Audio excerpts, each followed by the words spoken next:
মাত্র ৪৮ ঘন্টায় ৬৫০ মিলিমিটারেরও বেশি বৃষ্টি, কোথাও আবার কয়েকদিনের ব্যবধানে ৮০০ মিলিমিটারের কাছাকাছি বৃষ্টিপাত। এমন বৃষ্টি শুধু রাস্তাঘাটই ডুবিয়ে দেয়নি, বদলে দিয়েছে পুরো জনজীবনের চিত্র। তাই প্রশ্নটা এখন সবার, চট্টগ্রামে এত বন্যা হচ্ছে কেন? সাম্প্রতিক বন্যায় চট্টগ্রাম সহ দক্ষিণ পূর্বাঞ্চলের কয়েকটি জেলা ভয়াবহ ক্ষতির মুখে পড়েছে। লাখ লাখ মানুষ পানিবন্দী হয়েছেন। অনেক এলাকায় বিদ্যুৎ যোগাযোগ ও স্বাভাবিক জীবন প্রায় থেমে গেছে। সবচেয়ে বড় কারণ হলো অস্বাভাবিক ভারী বর্ষণ। আবহাওয়াবিদরা বলছেন, বঙ্গোপসাগরে সৃষ্ট লঘুচাপ ও মৌসুমী বায়ুর সক্রিয়তার কারণে কয়েকদিনের মধ্যে স্বাভাবিকের তুলনায় অনেক বেশি বৃষ্টি হয়েছে। শুধু একদিনেই চট্টগ্রামে প্রায় ৩৯৪ মিলিমিটার বৃষ্টিপাত রেকর্ড করা হয়। তবে বৃষ্টি একাই দায়ী নয়, চট্টগ্রামের ভৌগোলিক অবস্থানও বড় একটি কারণ। একদিকে পাহাড়, অন্যদিকে সাগর। পাহাড় থেকে নেমে আসা ঢলের পানি খুব দ্রুত নিচু এলাকায় জমে যায়। তখন অল্প সময়ে তৈরি হয় আকস্মিক বন্যা। এর সঙ্গে যোগ হয় উজান থেকে নেমে আসা পানি। পার্বত্য অঞ্চল এবং সীমান্তবর্তী এলাকার নদীগুলোতে পানি বেড়ে গেলে সেই চাপ এসে পড়ে হালদা, কর্ণফুলী, ফেনী সহ আশেপাশের নদীগুলোতে। নদীর পানি বেড়ে গেলে আশেপাশের জনপদও দ্রুত প্লাবিত হয়। আরেকটি বড় সমস্যা নদীর নাব্যতা কমে যাওয়া।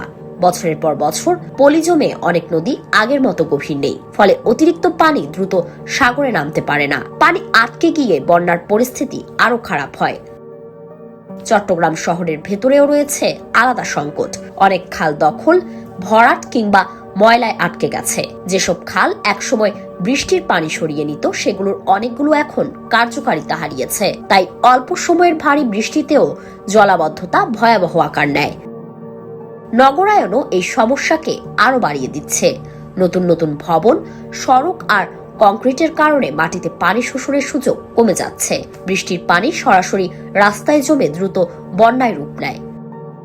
পাহাড় কাটা আর বন উজাড়ের প্রভাবও কম নয়। পাহাড়ে গাছ কমে গেলে মাটি পানি ধরে রাখতে পারে না, ফলে ঢলের গতি বাড়ে, আবার ভূমিধসের ঝুঁকিও কয়েক গুণ বেড়ে যায়। বিশেষজ্ঞরা জলবায়ু পরিবর্তনকেও বড় কারণ হিসেবে দেখছেন। এখন অল্প সময়ে অতিবৃষ্টি আগের চেয়ে অনেক বেশি হচ্ছে। এমন চরম আবহাওয়া ভবিষ্যতে আরো ঘন ঘন ঘটতে পারে বলেও সতর্ক করছেন তারা।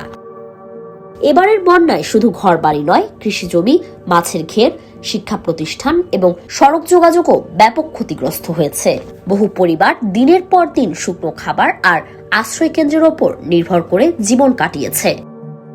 অনেকেই ভাবেন শুধু বেশি বৃষ্টি হলেই বন্যা হয়। বাস্তবতা কিন্তু আরো জটিল। যখন ভারী বর্ষণ, পাহাড়ি ঢল, নদীর পানি বৃদ্ধি, খালের অকার্যকারিতা এবং অপরিকল্পিত নগরায়ন একসঙ্গে কাজ করে, তখন পরিস্থিতি ভয়াবহ হয়ে ওঠে।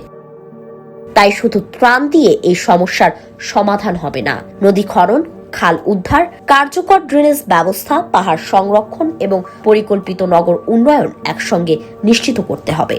নইলে একই দৃশ্য বারবার ফিরে আসবে। চট্টগ্রামের বন্যা আসলে একটি সতর্ক বার্তা। প্রকৃতির সঙ্গে লড়াই করে নয়, বরং প্রকৃতিকে বুঝে পরিকল্পনা করেই টেকসই সমাধান খুঁজতে হবে। না হলে প্রতি বর্ষাতেই লাখো মানুষের জীবনে নেমে আসবে একই দুর্ভোগের গল্প।